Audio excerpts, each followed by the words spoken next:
उन्होंने अंतरिक्ष से उपग्रह द्वारा भेजी गई कुछ तस्वीरें भेजीं, जिनमें गीज़ा के मुख्य पिरामिड की भूमिगत सतह दिखाई दे रही है। गीज़ा के महान पिरामिड के नीचे कुछ असाधारण चीज छिपी हो सकती है। ओसिरिस शाफ्ट की उन्हें सटीक तस्वीर मिल गई है। उन्नत स्कैन से विशाल रिक्त स्थान, घुमावदार शाफ्ट और यहां तक कि रेगिस्तान की सतह से हजारों फीट नीचे तक फैली संभावित संरचनाओं का पता चला है। शोधकर्ताओं का दावा है कि उन्होंने 2000 फीट से अधिक गहरे कुएं, गुफाएं और शाफ्ट खोजे हैं। कुछ शोधकर्ताओं का मानना है कि इन छिपी हुई गहराइयों में फिरौन के समय से भी पुराने रहस्य छिपे हो सकते हैं। मैंने कुछ सिद्धांत सुने हैं कि पिरामिड एक विद्युत संयंत्र हो सकते हैं। क्या इसमें कोई सच्चाई है? शायद पिरामिड एक से अधिक चीजें हों। शायद वे सिर्फ एक चीज ना हो, हजारों वर्षों से छिपा हुआ ज्ञान। और सबसे चौंकाने वाली बात यह है कि वैज्ञानिकों को वहां जो मिला वह सिर्फ असामान्य नहीं है, यह उनकी उम्मीदों से बिल्कुल अलग है। देखते रहिए, क्योंकि इससे सब कुछ बदल जाएगा। हालिया दावों के अनुसार हाल के वर्षों में नई तकनीकों ने वैज्ञानिकों को एक भी पत्थर उठाए बिना गीज़ा के महान पिरामिड के अंदर झांकने की अनुमति दी है। और उन्होंने जो खोजा है उसने सबसे अनुभवी मिस्रविदों को भी चकित कर दिया है। सबसे पहले स्कैन पिरामिड्स परियोजना थी, जो म्यूओनन टोमोग्राफी का उपयोग करने वाले शोधकर्ताओं की एक अंतर्राष्ट्रीय टीम थी। यह एक ऐसी तकनीक है जो ठोस पदार्थ से गुजरते समय ब्रह्मांडीय कणों को ट्रैक करती है। 2017 में इस टीम ने एक चौंकाने वाली बात का खुलासा किया। ग्रैंड गैलरी के ऊपर एक विशाल बड़ा खाली स्थान। यह लगभग 100 फीट लंबा है, स्टैच्यू ऑफ लिबर्टी के सिर जितना ऊंचा है और पूरी तरह से दुर्गम है। इससे भी अधिक चौंकाने वाली बात क्या है? इस खालीपन की पुष्टि 3 स्वतंत्र टीमों ने की, जिससे यह दशकों में पिरामिड के अंदर हुई सबसे विश्वसनीय आधुनिक खोजों में से एक बन गई। नेशनल ज्योग्राफिक और जो रोगन ने तो इसे सदी की सबसे महत्वपूर्ण खोजों में से एक बताया। लेकिन फिर एक और भी साहसिक दावा सामने आया। इटली और स्कॉटलैंड की एक संयुक्त टीम ने सिंथेटिक अपर्चर रडार SAR का उपयोग करके पिरामिडों के लगभग 2000 फीट नीचे मौजूद संरचनाओं का मानचित्रण किया है। यदि यह सच है तो इससे मिस्र के प्राचीन निर्माण की जात सीमाएं शाब्दिक और ऐतिहासिक दोनों दृष्टियों से कहीं अधिक गहरी हो जाएंगी। SAR रीडिंग से कथित तौर पर गहरे सम्मित रिक्त स्थानों या गुहाओं का संकेत मिलता है जो मानव निर्मित हो सकते हैं। लेकिन इसमें एक पेंच है।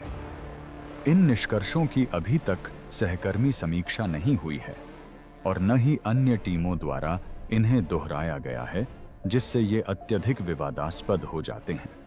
फिर भी कई तरह के सिद्धांत सामने आने लगे हैं। कुछ लोगों का मानना है कि ये भूमिगत परिसर हो सकते हैं जो संभवतः पिरामिडों से भी पुराने हैं। अन्य लोगों का मानना है कि ये प्राचीन खदानें या जलमार्ग हो सकते हैं जिन्हें लंबे समय से भुला दिया गया है। वहीं कुछ कट्टरपंथी सिद्धांतकार अटलांटिस की तकनीक से लेकर दबे हुए तारामंडलीय मानचित्रों तक हर तरह के सुझाव देते हैं। मामले को और भी पेचीदा बनाने के लिए मिस्र के पुरातत्व मंत्रालय ने SAR के दावों पर औपचारिक रूप से कोई प्रतिक्रिया नहीं दी है, जिससे यह अफवाह फैल रही है कि कोई नहीं चाहता कि हम खुदाई करें। और यह तो बस शुरुआत है। भौतिक खुदाई लगभग असंभव क्यों है?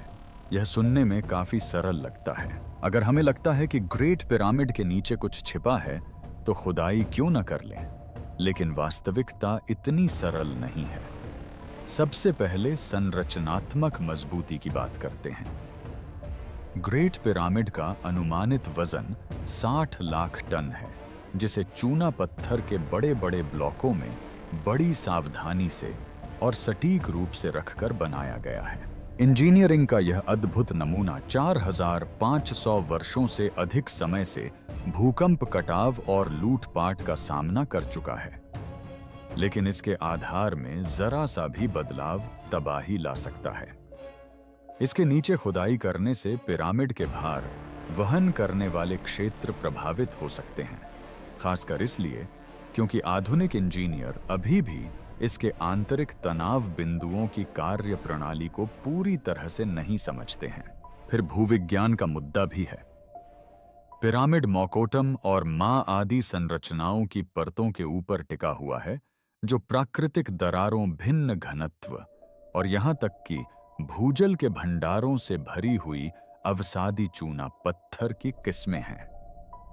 किसी भी प्रकार की सुरंग खोदने से भू विभाजन रेखा से टकराने या जल रिसाव होने का खतरा होगा, जिससे आधार कमजोर हो सकता है और संभवतः क्षेत्र में बाढ़ आ सकती है। संरक्षण कानून मामले को और भी जटिल बना देते हैं। मिस्र का पुरातन कानून यूनेस्को के दिशा निर्देशों के अनुरूप किसी को नुकसान न पहुंचाने के सिद्धांत का पालन करता है। किसी भी प्रकार का अपरिवर्तनीय हस्तक्षेप कानूनी और नैतिक दृष्टि से एक गंभीर खतरे का संकेत है।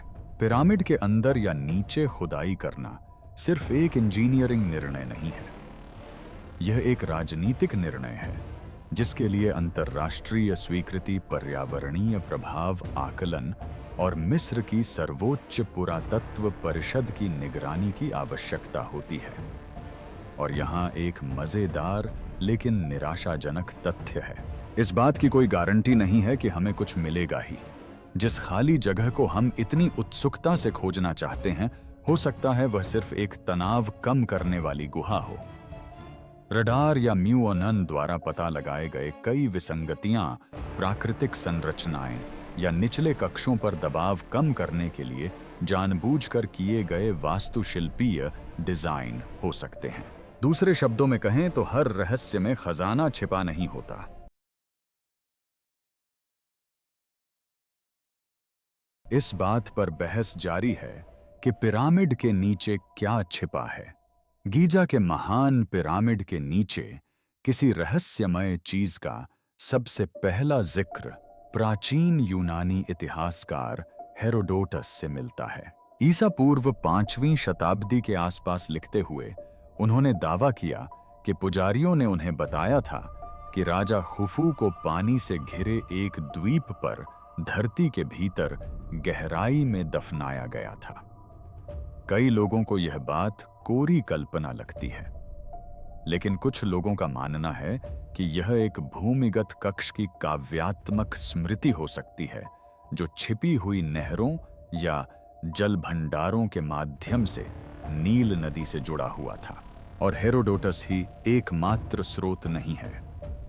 19वीं शताब्दी के सर्वेक्षणों में जियोवानी बतिस्ता, कैविग्लिया और हॉवर्ड वीस जैसे प्रारंभिक खोजकर्ताओं ने पठार के नीचे अवरुद्ध रास्तों और जलमग्न सुरंगों का वर्णन किया। कुछ ने तो ऐसे कमरे खोजने का भी दावा किया जिन पर ऐसे चित्रलिपि अंकित थे जिनका कहीं और कोई दस्तावेजीकरण नहीं हुआ था। लेकिन इनमें से कुछ ही रिपोर्ट ठोस सबूतों पर आधारित थीं और मेंढक अपने पीछे अधूरी सच्चाइयों और अफवाहों का ढेर छोड़ गया। आधुनिक शोधकर्ता इस मामले में बंटे हुए हैं। मिस्र विज्ञानी जाही हवास अपने संशयवाद के लिए प्रसिद्ध हैं। उनका तर्क है कि अधिकांश गुफाओं या भूमिगत संरचनाओं के दावे अतिशयोक्ति या प्राकृतिक विशेषताओं की गलत व्याख्या हैं। फिर भी कुछ अन्य वैज्ञानिक सावधानीपूर्वक खुले दिमाग से इस मामले को देख रहे हैं। 1990 और 2000 के दशक में किए गए कुछ भूभौतिकीय स्कैन से पिरामिड के नीचे कम घनत्व वाले क्षेत्रों का संकेत मिला था, जो संभवतः खोखले स्थानों का संकेत देते हैं। लेकिन किसी को भी इनकी पुष्टि के लिए खुदाई करने की अनुमति नहीं दी गई है। फिर लुप्त अभिलेख और पुराने नक्शे भी हैं। एक विवादास्पद उदाहरण हावारा की कथित भूल भुलैया है, जो स्ट्रैबो और प्लिनी द एल्डर द्वारा वर्णित एक विशाल भूमिगत परिसर है, जिसके बारे में माना जाता है कि यह पिरामिड स्थल के पास दबा हुआ है। कुछ लोगों का मानना है कि इसके अवशेष गीजा पठार की ओर फैले हुए हैं और अभी तक अनदेखे कक्षों से जुड़े हो सकते हैं। लेकिन फिर से यह सब अपुष्ट है। लेकिन सवाल बढ़ते ही जा रहे हैं, क्योंकि हर बार जब तकनीक हमें एक झलक दिखाती है तो पिरामिड रहस्य की एक और परत उजागर कर देता है। प्राचीन कुओं के शाफ्ट और भूली हुई गहराइयां। ग्रेट पिरामिड की एक भौतिक विशेषता ऐसी है जो सबसे अनुभवी शोधकर्ताओं को भी हैरान करती रहती है, जिसे तथाकथित कुआं शाफ्ट कहा जाता है। पहली नजर में कुआं शाफ्ट एक निर्माण शॉर्टकट जैसा दिखता है, एक साधारण ऊर्ध्वाधर शाफ्ट जो निचले कक्ष और ग्रैंड गैलरी को जोड़ता है। लेकिन यहां एक पेचीदगी है। इसका मार्ग सीधा नहीं है और प्राचीन ग्रंथों में इसके उद्देश्य का विस्तृत उल्लेख नहीं मिलता। कुछ लोगों का मानना है कि यह किसी निर्माण कर्मी का भागने का रास्ता था। वहीं कुछ अन्य लोगों का सुझाव है कि यह ढहने की स्थिति में दबाव कम करने के लिए बनाई गई एक आपातकालीन सुरंग थी। लेकिन एक धारणा यह भी प्रचलित हो रही है कि कुएं का शाफ्ट, जो कभी भूमिगत गहरी प्रणालियों से जुड़ा हुआ था, अब कटाव या जानबूझकर किए गए निर्माण के कारण बंद हो गया है। 1993 में जर्मन इंजीनियर रुडोल्फ गैंटेनब्रिंक ने उपुआट नामक एक रोबोटिक क्रॉलर को पिरामिड के रहस्यमय वायु शाफ्ट में से एक में भेजा। जो उसने खोजा उसने सभी को चौंका दिया। शाफ्ट के अंत में तांबे के हैंडल वाला एक छोटा पत्थर का दरवाजा खामोशी से खड़ा था। उसके पीछे एक और दरवाजा था और उसके आगे अभी भी अज्ञात था। जेडी जैसे हाल के रोबोटिक सर्वेक्षणों ने इन संकरे घुटन भरे रास्तों में छिपे हुए पहले कभी न देखे गए पेंट चिन्हों और वास्तुशिल्पीय विशेषताओं की पुष्टि की है। कुआं, वायु मार्ग और भूमिगत गलियारे सभी एक बड़े समन्वित आंतरिक नेटवर्क का हिस्सा हो सकते हैं, जो एक प्रकार की प्राचीन जीवन रक्षक या स्थिरीकरण प्रणाली हो सकती है। लेकिन अगर यह सच है तो ये सब कहां ले जाते हैं? पेश है सबसे विचित्र सिद्धांत। यह संभावना है कि कुएं का शाफ्ट कभी किसी प्राकृतिक जल भंडार या भूमिगत नदी से जुड़ा हुआ था, और यह भी कि पिरामिड की पूरी संरचना भूमिगत जल ऊर्जा के अनुरूप संरेखित रही होगी। यह विचार क्रिस्टोफर डन और अन्य शोधकर्ताओं द्वारा खोजा गया है, जो यह मानते हैं कि प्राचीन मिस्रवासी कंपन अनुनाद को उस स्तर पर समझते थे जो आज तक हम नहीं समझते। इसलिए जब हम पिरामिड के नीचे खुदाई करने पर बहस कर रहे हैं, तो हो सकता है कि हमने सदियों पहले ही उसमें रास्ते बना दिए हों और ये भूल गए हों कि वे कहां जाते हैं। रहस्यमय संरेखण और भूमिगत तारा मानचित्र सिद्धांत। पिरामिड की भौतिक संरचना से परे विद्वान लंबे समय से महान पिरामिड के सटीक खगोलीय संरेखण पर आश्चर्य व्यक्त करते रहे हैं। प्रत्येक भुजा को सही उत्तर दिशा के साथ संरेखित किया गया है, जिसमें त्रुटि 1 डिग्री के 1/15वें हिस्से से भी कम है, जो आधुनिक जीपीएस आधारित इंजीनियरिंग के बराबर सटीकता का स्तर है। लेकिन यहीं पर मामला दिलचस्प मोड़ लेता है। कुछ शोधकर्ताओं का मानना है कि पिरामिडों की बनावट स्वयं एक तारा मंडल मानचित्र को दर्शाती है, और यह पैटर्न न केवल सतह पर बल्कि भूमिगत रूप से भी फैला हो सकता है। इस सिद्धांत को, जिसे अक्सर ओरियन सहसंबंध सिद्धांत कहा जाता है, पहली बार 1990 के दशक में रॉबर्ट बोवाल द्वारा प्रस्तावित किया गया था। इसके अनुसार गीजा के 3 मुख्य पिरामिड ओरियन की पेटी में स्थित 3 तारों के साथ संरेखित होते हैं। वह हिस्सा अपेक्षाकृत सुप्रसिद्ध है, हालांकि इस सिद्धांत का विस्तार कम ही जाना जाता है। गीजा पठार के नीचे स्थित भूमिगत संरचनाएं उन अंधकारमय या अदृश्य तारों का प्रतिनिधित्व कर सकती हैं जो नग्न आंखों से दिखाई नहीं देते या जो केवल कुछ प्राचीन युगों के दौरान ही दिखाई देते हैं। इस सिद्धांत को और बल देने वाली बात क्या है? प्राचीन मिस्र की पौराणिक कथाओं में पाताल लोक या दुआत को अक्सर 12 द्वारों वाला स्थान बताया गया है, जिनकी रक्षा तारे सर्प और दिव्य न्यायाधीश करते हैं। डेंडेरा जैसे मंदिरों में न केवल आकाश में बल्कि पृथ्वी के नीचे भी तारों के चार्ट बने हुए हैं, जो पाताल लोक और पुनर्जन्म के देवता ओसिरिस से जुड़े हैं, जिनका सीधा संबंध ओरियन से था।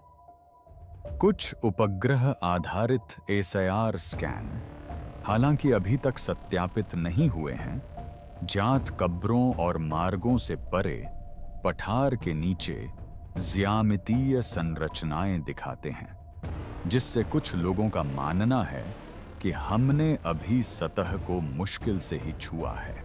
यदि ऐसा है तो खुदाई से न केवल इतिहास का पता चलेगा बल्कि इससे ब्रह्मांड की एक प्राचीन रूपरेखा भी सामने आ सकती है। पिरामिड और भूली हुई विद्युत चुंबकीय पहेली पत्थर पानी और शून्य से परे महान पिरामिड के चारों ओर रहस्य की एक और परत छिपी हुई है, इसके विचित्र विद्युत चुंबकीय गुण। 2018 में रूस के ITMO विश्वविद्यालय के भौतिकविदों की एक टीम ने एक अध्ययन प्रकाशित किया, जिसमें सुझाव दिया गया कि पिरामिड अपने कक्षों और आधार के नीचे स्वाभाविक रूप से विद्युत चुंबकीय ऊर्जा को केंद्रित कर सकता है। सिमुलेशन का उपयोग करते हुए उन्होंने पाया कि पिरामिड रेडियो तरंगों के साथ इस तरह से परस्पर क्रिया करता है कि ऊर्जा विशिष्ट स्थानों पर केंद्रित हो जाती है, मानो इसे अदृश्य शक्तियों का उपयोग करने के लिए डिजाइन किया गया हो। मुख्यधारा के मिस्र विज्ञानी कहते हैं कि यह शायद महज एक संयोग है, आकार और पैमाने का परिणाम है, लेकिन दूसरों के लिए यह कई दिलचस्प संभावनाएं पैदा करता है। क्या पिरामिड के निर्माताओं ने आधुनिक विज्ञान से बहुत पहले ही अनुनाद और ऊर्जा के बुनियादी सिद्धांतों को समझ लिया था? इस पहेली को सुलझाने के लिए आधुनिक किस्से भी मौजूद हैं। पिरामिड के अंदर कंपास लेकर घूमने वाले पर्यटक और शोधकर्ता कभी-कभी सुई में मामूली उतार चढ़ाव की सूचना देते हैं, जबकि अन्य लोग राजा के कक्ष के ताबूत जैसे महत्वपूर्ण स्थानों पर खड़े होने पर स्थिर ऊर्जा का अनुभव करते हैं। इनमें से किसी भी बात की पूरी तरह से पुष्टि नहीं हुई है, लेकिन दावों की एक रूपता इस बहस को जीवित रखती है। और यहाँ एक रोचक ऐतिहासिक संबंध है। निकोला टेस्ला स्वयं पिरामिडों से मोहित थे। उन्होंने पिरामिडों के अनुपात का अध्ययन किया और यहाँ तक कि अपने प्रायोगिक टावरों को भी गीजा की संरचना के अनुरूप बनाया। टेस्ला का मानना था कि पृथ्वी स्वयं प्राकृतिक अनुनादों के माध्यम से ऊर्जा को वायरलेस रूप से संचारित कर सकती है। यह अवधारणा पिरामिड की कथित विद्युत चुंबकीय संकेंद्रण क्षमता से आश्चर्यजनक रूप से मिलती जुलती है। यदि पिरामिड के नीचे अभी भी अज्ञात रिक्त स्थान या कक्ष मौजूद हैं, तो क्या वे भी इस विद्युत चुंबकीय रहस्य को सुलझाने में भूमिका निभा सकते हैं? शायद छिपे हुए स्थान अनुनादी गुहाओं के रूप में कार्य करते हैं, जो क्षेत्रों को इस तरह से बढ़ाते हैं जिसे हमने अभी मापना शुरू ही किया है। पिरामिड और अभिलेखों का खोया हुआ कक्ष महान पिरामिड से जुड़ी सबसे प्रसिद्ध किंवदंतियों में से एक अभिलेखों के कक्ष की अवधारणा है, जो एक गुप्त पुस्तकालय है जिसमें प्राचीन सभ्यताओं का ज्ञान समाहित माना जाता है। इस मान्यता के अनुसार गीजा की रेत के नीचे कहीं एक विशाल भूमिगत संग्रह है, जिसमें मिस्र के राजवंशों से भी कहीं पुराने ग्रंथ, मानचित्र और प्रौद्योगिकियां मौजूद हैं। इस कहानी की जड़ें शास्त्रीय स्रोतों में निहित हैं। प्लेटो जैसे यूनानी इतिहासकारों ने अटलांटिस के बारे में लिखा और उन सभ्यताओं की ओर इशारा किया जो नष्ट हो गईं, लेकिन अपने पीछे ज्ञान छोड़ गईं। बाद में अल-मकरीजी जैसे अरब इतिहासकारों ने उन गुप्त तहखानों का वर्णन किया जहां बाइबल में वर्णित बाढ़ से पहले पुजारी पवित्र ग्रंथों को रखते थे। 20वीं शताब्दी तक एडगर केसी जैसे रहस्यवादियों ने इस कहानी को पुनर्जीवित किया। यह भविष्यवाणी की गई थी कि एक दिन स्फिंक्स के नीचे एक अभिलेख कक्ष खोजा जाएगा जो पिरामिडों से जुड़ा होगा। मुख्यधारा के मिस्र विज्ञानी तर्क देते हैं कि इसका समर्थन करने के लिए कोई भौतिक प्रमाण नहीं है। फिर भी कुछ रोचक विसंगतियां इस सिद्धांत को जीवित रखती हैं। 1990 के दशक में स्फिंक्स के आसपास किए गए ग्राउंड पेनेट्रेटिंग रडार स्कैन से उसके पंजों के नीचे रहस्यमयी गुफाएं दिखाई दीं। और हाल ही में एसआईआर द्वारा लगभग 2000 फीट गहरी संरचनाओं के दावों से यह अटकलें तेज हो गई हैं कि वास्तव में कुछ असाधारण छिपा हो सकता है। यह विचार आधुनिक दर्शकों को गहराई से प्रभावित करता है, क्योंकि यह बताता है कि हमारा जाना पहचाना इतिहास अधूरा हो सकता है। क्या होगा अगर प्राचीन ग्रंथों में भूली हुई विज्ञान विद्याओं या लुप्त युगों का विवरण सीलबंद कक्षों में छिपा हो? क्या होगा अगर पिरामिड सिर्फ एक मकबरा न होकर मानवता के लिए एक टाइम कैप्सूल भी हो? यही कारण है कि हॉल ऑफ रिकॉर्ड्स आज भी इतना दिलचस्प विषय बना हुआ है, न केवल कुछ कट्टरपंथी सिद्धांतकारों के बीच, बल्कि मुख्यधारा की संस्कृति में भी। यहां तक कि जो रोगन भी अपने मेहमानों के साथ लंबी बातचीत के दौरान इस बात पर विचार कर चुके हैं कि क्या इस तरह की खोजें मानव सभ्यता के इतिहास को पूरी तरह से बदल सकती हैं। वह इसे तथ्य के रूप में प्रस्तुत नहीं करते, लेकिन उनके मंच ने लाखों श्रोताओं को सोचने पर मजबूर कर दिया है। क्या होगा अगर यह सच हो? अपनी राय कमेंट्स में साझा करें और सब्सक्राइब करना न भूलें, क्योंकि अगला खुलासा इससे भी अधिक चौंकाने वाला हो सकता है। पिरामिड और ध्वनि का रहस्य। महान पिरामिड का सबसे विचित्र और कम चर्चित पहलू वह नहीं है जो हम देखते हैं, यह वह है जो हम सुनते हैं, या यूं कहें कि जो हम नहीं सुनते हैं। इसके आंतरिक कक्षों का अध्ययन करने वाले शोधकर्ताओं ने अक्सर असामान्य ध्वनिक गुणों की रिपोर्ट की है। उदाहरण के लिए, राजा के कक्ष में ध्वनि प्रवेश करने पर ग्रेनाइट की दीवारें एक विशिष्ट आवृत्ति पर प्रतिध्वनित होती हैं। यह संयोगवश नहीं होता। यह कक्ष लगभग एक विशाल ट्यूनिंग फोर्क की तरह काम करता है। यह निम्न कंपन को इस तरह से बढ़ाता है जिसे आधुनिक इंजीनियर अभी तक पूरी तरह से समझ नहीं पाए हैं। कुछ वैज्ञानिकों का मानना है कि यह जानबूझकर किया गया था। प्राचीन निर्माताओं ने संभवतः पिरामिड को पृथ्वी से उत्पन्न होने वाले प्राकृतिक कंपनों, जिनमें सूक्ष्म भूकंपीय गतिविधि और पठार के नीचे जल प्रवाह भी शामिल है, के साथ परस्पर क्रिया करने के लिए निर्मित किया होगा। छोटे रानी कक्ष पर किए गए प्रयोगों में भी इसी प्रकार की विचित्रताएं देखी गई हैं। कुछ आवृत्तियों के कारण कक्ष में गुनगुनाहट उत्पन्न होती है, मानो दीवारें ध्वनि के प्रति संगीतमय प्रतिक्रिया दे रही हों। इसी कारण कुछ शोधकर्ताओं ने यह सिद्धांत दिया है कि वहां किए जाने वाले अनुष्ठानों में ध्वनि तरंगों का प्रभाव अधिक रहा होगा, जिससे पुजारियों और फराओं को लगभग अलौकिक अनुभव प्राप्त हुआ होगा। अब यहां से यह और भी रोचक हो जाता है।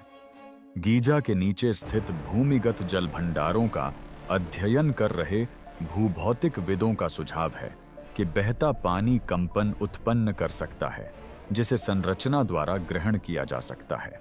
कुछ संकीर्ण सोच वाले शोधकर्ताओं का मानना है कि पिरामिड एक विशाल ऊर्जा संवाहक की तरह काम करता रहा होगा, जो प्राकृतिक कंपनों को ऊर्जा में परिवर्तित करता था, या कम से कम उनका उपयोग धार्मिक अनुष्ठानों के लिए करता था। यह सिद्धांत सही हो या न हो, ध्वनि संबंधी विसंगतियां वास्तविक हैं, जिन्हें स्वतंत्र टीमों द्वारा बार बार मापा गया है, और ये एक महत्वपूर्ण प्रश्न खड़ा करती हैं। यदि जिन कक्षों को हम जानते हैं वे इतनी विचित्रता से प्रतिध्वनित होते हैं, तो उन अनदेखे रिक्त स्थानों का क्या क्या? ध्वनि हेरफेर के लिए डिजाइन किए गए किसी गुप्त नेटवर्क का हिस्सा हो सकते हैं, या फिर कोई प्राचीन संचार प्रणाली। पिरामिड और शापित उत्खनन। जब भी महान पिरामिड के नीचे खुदाई का विषय उठता है, एक बात बार बार सामने आती है: शाप। हालांकि मुख्य धारा का पुरातत्व शास्त्र ऐसी धारणाओं को अंधविश्वास कहकर खारिज करता है, इतिहास गवाह है कि पिरामिडों की खोज से जुड़ी दुर्भाग्य की कहानियां उतनी ही पुरानी हैं जितनी कि स्वयं पिरामिडों की खोज। सबसे प्रसिद्ध कहानी तथाकथित फिरौन का शाप है, जो 1922 में तुतनखामेन के मकबरे की खोज के बाद प्रचलित हुई। सीलबंद कक्षों को खोलने के कुछ ही महीनों के भीतर हॉवर्ड कार्टर की टीम के कई सदस्यों की रहस्यमय परिस्थितियों में मृत्यु हो गई, जिनमें संक्रमण और बुखार जैसी बीमारियां शामिल थीं, जो उस समय समझ से परे लग रही थीं। दुनिया भर के समाचार पत्रों में सुर्खियां छपीं, जिनमें दावा किया गया कि यह अभिशाप सचमुच मौजूद था। हालांकि आधुनिक विज्ञान इन अधिकांश मौतों का कारण मकबरे की हवा में मौजूद बैक्टीरिया और फफूंद को मानता है, फिर भी यह मिथक कायम रहा और इसने मिस्र के पवित्र स्थलों से छेड़छाड़ के बारे में लोगों की सोच को आकार दिया। लेकिन तुतनखामेन पहला मामला नहीं था। 1800 के दशक में गीजा में शुरुआती खोजकर्ताओं ने भी अजीब दुर्घटनाओं, महत्वपूर्ण क्षणों में, औजारों के टूटने, श्रमिकों में अचानक बीमारियों और यहां तक कि खदानों के ढहने की सूचना दी, जिसके कारण टीमों को अपनी खुदाई छोड़नी पड़ी।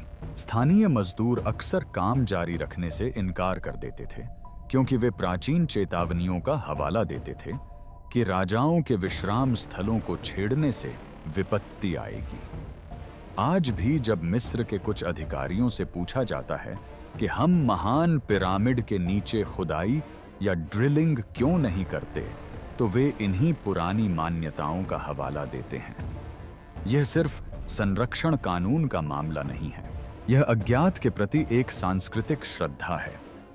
दिलचस्प बात यह है कि कुछ वैज्ञानिकों का मानना है कि शाप की कहानियों में सच्चाई का अंश छिपा हो सकता है। बंद कक्षों में जहरीली गैसें, फफूंद या रोगाणु हो सकते हैं, जो हजारों वर्षों से अलग थलग पड़े हुए हैं। इन्हें अचानक खोलने से शोधकर्ता घातक वातावरण के संपर्क में आ सकते हैं, जिससे अभिशाप कम अलौकिक तो हो जाएगा, लेकिन उसका खतरा कम नहीं होगा।